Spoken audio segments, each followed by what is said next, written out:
今天我们是圣经世界观的第1集，是我跟前国会议员 Bill 的对话，是借着一种对话的形式来跟 Bill 讨论一些跟圣经世界观有关的作者思想、文化和社会现象。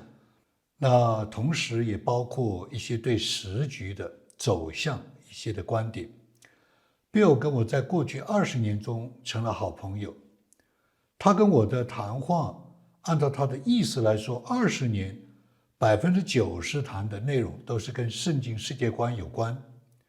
无论是教会、宣教、各种的事工，包括教育、音乐、艺术、商贸或者高科技，他都认为没有圣经世界观，如果在教会的领袖弟兄姊妹和下一代中间不是持续的和严肃的教导圣经世界观，所有的这些的活动都会失去它原有的意义，失去光和盐的特质。有的时候我们高喊宣教使命，我们培养的牧师、事工领袖，甚至引以为自豪的神学教义，最终会像坦坦尼号的巨人毁灭的这样一个灾难。这个就是我们今天第1集的话题和中心。这个话题是根据葛尼斯的一本书叫《一个自由民族的自杀》。他也在油管上有这样的演讲，大家可以去搜索。我们强烈建议大家去听一听，因为这会对我们在这个时代当中认识神的心意，对于华人的教会和基督徒的文化使命有着非常重要的意义。我跟 Bill 的正式认识是从2000年的夏天开始，那个时候他已经是美国国会议员的众议员，并且已经决定去竞选参议员。到了2001年夏天，他的竞选参议员失败，我就邀请他参加了华人牧者团契在科罗拉多的第2届全国大会。当时我们请了葛尼斯作为主题讲员， Bill 也是在那次大会上清楚领受了上帝的呼召，要来帮助中国的教会和教会的弟兄姊妹，帮助他们严肃的思考和学习圣经世界观，避免走西方教会毁灭性的老路。后来我跟 Bill 在不同的场合多次与葛尼斯见面交谈，讨论有关圣经世界观的话题和中国教会未来的发展方向。有一位中国教会的全国性领袖多次听了 Bill 的忠告，深有感触地说，如果我们把自己的事业和个人的幸福都放下，我们把我们自己最好的生命和所有的努力来建造教会，但结果不但是这条路走不通，而且是一个毁灭性的灾难。我们必须非常严肃地思考中国教会将来要怎样走出自己的道路。跟 Bill 认识20年之后，在我们每个人眼前，这个灾难真的发生了。2020年，我们都看到美国文化社会中的乱象已经使很多的人进入了迷失，甚至各种的损失和打击。这个就是我们今天视频第1集的话题，一个自由民族的自杀。在葛尼斯的演讲中，他提到了一个不可避免的人类历史的矛盾现象，就是任何一个民族所最热爱和最热衷的追求，其结果恰恰成为最终毁灭他自己的敌人。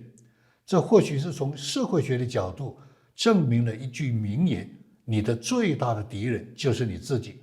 这也是圣经上的真理，因为人类的罪性。葛尼斯进一步地说，一个自由的民族，例如美国，他所最热爱和最热衷的追求就是自由。但是在美国得到了自由之后，你怎样建立自由？你怎样建立自由的各种社会文化结构和表现形式，例如家庭、教育、媒体、经济等。前面的这2个还不是最难的，也就是说，争取自由和建立自由的文明，最大的挑战和最艰巨的征战是在如何维护自由的文明，让它能够持续下去。因为美国是一个移民的国家，又是一个开放的国家，所以对一批一批的新移民和一代一代的下一代，如果美国不能把传统的思想和文明理念传递给新的移民和下一代，反而让违背传统的伦理、违背各种信仰的各种思潮侵蚀和垄断人们的思想，这个自由的文明就会最终解体和崩溃。这个就是我们今天在美国亲眼所见的现实。所以延续并维护一个民族热爱的文明，取决于传统和教育以及媒体和保护自由的体系。葛尼斯进一步的说，自由文明的延续和维护取决于美德和品格，而美德和品格取决于信仰，而信仰取决于对真理的认识和相信。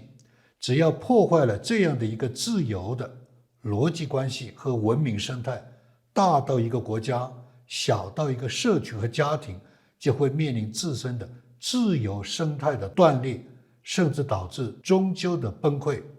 我们希望这个有关圣经世界观的节目可以帮助华人教会来思考和投身于文化宣教的使命。下面请大家来看第1集的这样一个对话，谢谢大家。So today we're going to talk about Guinness. We'll do a reflection how your experience as learning biblical worldview, my experience learning from you, the conversation, and also the observation. What is the ideas we talk about? What are the books? And what about the time, the problems we talk about? And the third we want to talk about every time is application or opportunities. Sure. So every unit we're going to do 3 major focus. That way it guided our flow of a conversation. Maybe here a little bit more, maybe over there is a little bit deeper. So for this conversation, we want to talk about Guinness. So that is the first time I actually worked with him because I was the chairman for the conference. And a formal setting, I was listening to his speech. He asked the question, even today, many Chinese Christian leaders are asked the same question, are you ready? So that was starting over there. And many people, of course, it's very challenging, difficult to understand. But I understand, the significance. I don't understand many details. Right. But, and that was the first time you and I formally in a ministry setting. And we're talking about during the break, the tourist time, you and I talk about how we're going to do a movie or documentary or a video. This is today. Absolutely. So you want to reflect on your experience and the conversation or Guinness. Who is Guinness? From your perspective. Right. Yeah. First of all, I had known about Guinness from fellow students at Lincoln Christian Seminary, and one of them was President Keith Ray, a friend of ours, and Keith had wanted me to read the book by Guinness called The Gravedigger File. And the title was so intriguing, but when you're in seminary and you have so many other books you have to read that are required, I never got around to it till after seminary. And so I was aware of Guinness and knew that he was a leader in the Christian world, not just evangelical world, but beyond the evangelical world. Very, very keen mind and very theologically astute. And of course, his background is sociology. And he studies social structures, psychological structures, and he's able to demonstrate the integration of the whole. He's able to, to communicate and to relate principles from sociology, social critique, and from a biblical worldview. So he demonstrated, for people of all walks, doesn't accounting or banking or economics or it doesn't matter what your discipline is, that we offer it all for the glory of God. And Jesus is Lord over every domain of reality. And Oz was able to demonstrate that, in the area of sociology and how the church needs to understand sociology in order to accomplish the Great Commission and to communicate truth. And you and I had met in the fall of 2000 at that particular time. Right. I was running for the U.S. Senate and had met one of your church members, Wu Qing, and he wanted us to get together. And the very first time we met, I was at a roller skating rink. I remember that. And skating very fast in the younger days. And I said, wow, Congressman, roller skating. And when I was coming around on a lap, I looked over and I saw this, this Chinese man coming in, and he was looking, looking, but I go, that must be him. And so I skated over to the side and introduced myself, and we talked, and then you had invited me to come and speak, at your church. Right. So I got a chance to meet some of the, your broader, Christian community. And but the Senate race was still ahead of me, and it was after I had lost the Senate race that you had reached out to me, and you were saying, maybe there's something that we could do, a video, a training. That's the following year. Yes, that was the following year, and so in 2001, over Labor Day weekend, was the event up in Colorado Springs. Right. And you had invited my wife and I to come join you. And I didn't know that Oz Guinness was, going to be the speaker. Right. And when I got there, and I thought, wow, Oz Guinness how'd they get Oz Guinness? He's just phenomenal. Let's talk about a little bit about Oz Guinness so the audience will know. He is a very dynamic, influential speaker. But because people need to understand how important his message, did his message really cross to the Christian world and make an influence to, church leaders and, even Christian leaders? And Right. Could you share a little bit? Very much so. And Oz, like Francis Schaeffer and Chuck Colson, Nancy Pearcey, and others, that they're able to understand culture from a biblical perspective, and they embody, the sons and daughters of Issachar, that they understood the times and they knew what to do. And Christians have neglected their work for the most part. If you walk into almost any church, Oz Guinness or Francis Schaeffer or Nancy Pearcey, and those who are you talking about?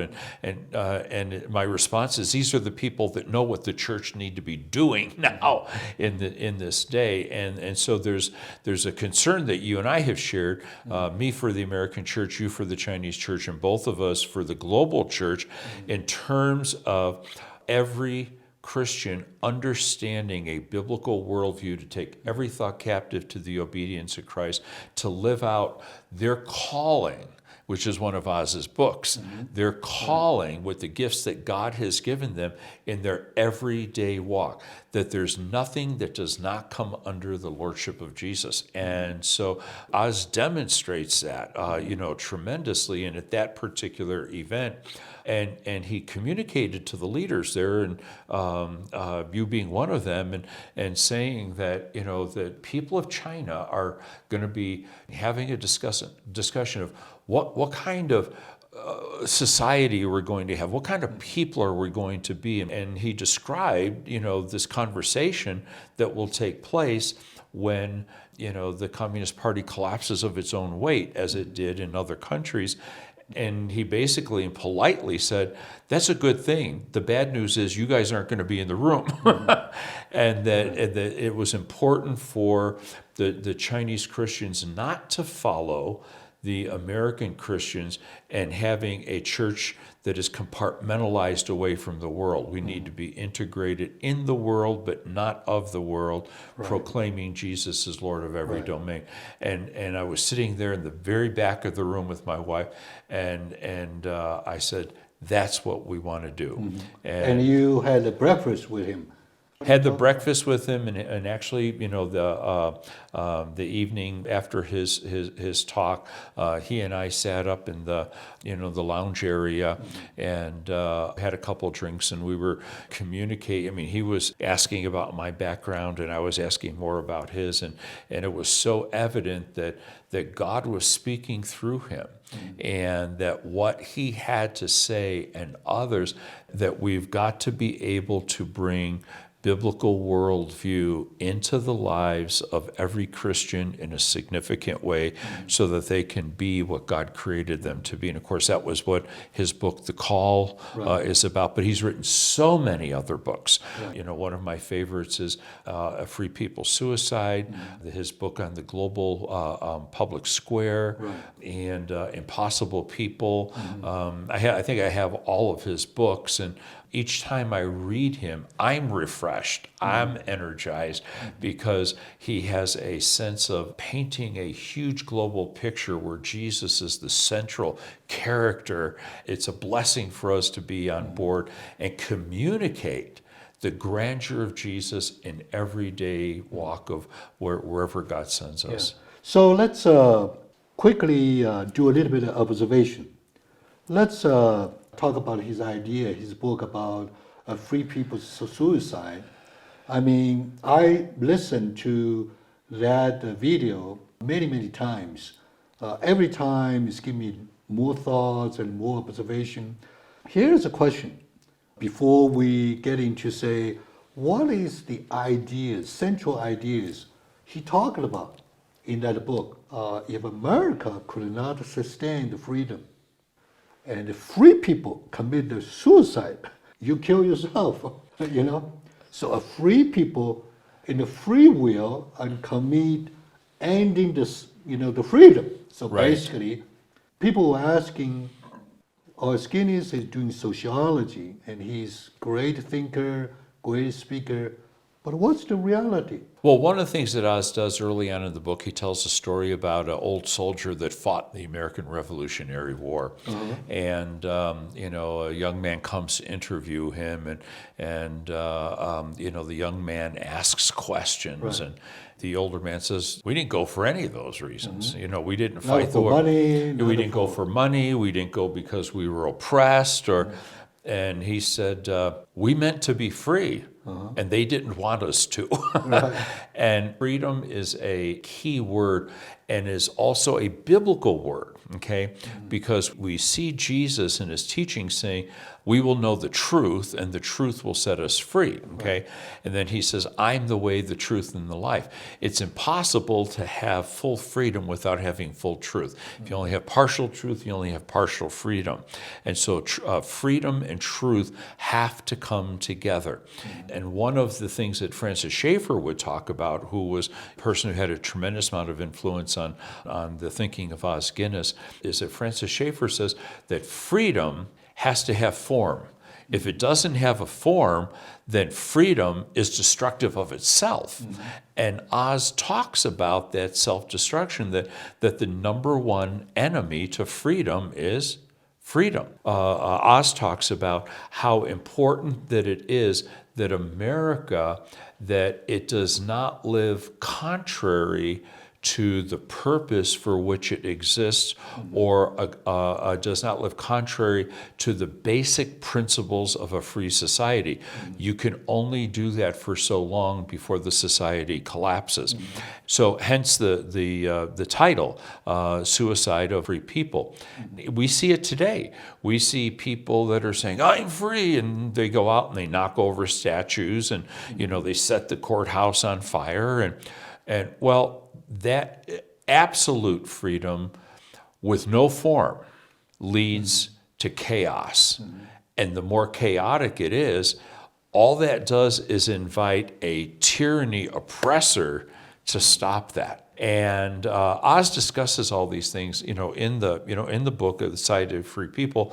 But instead of using freedom, for too many Americans, they think of freedom from. Right. Freedom from is freedom, but it's a negative freedom. Right. Freedom for means that in my freedom, right. I can be creative, I can be constructive, right. I can be a blessing, I am free to do the right thing. Right. What he also talked about, freedom is not something I want to do.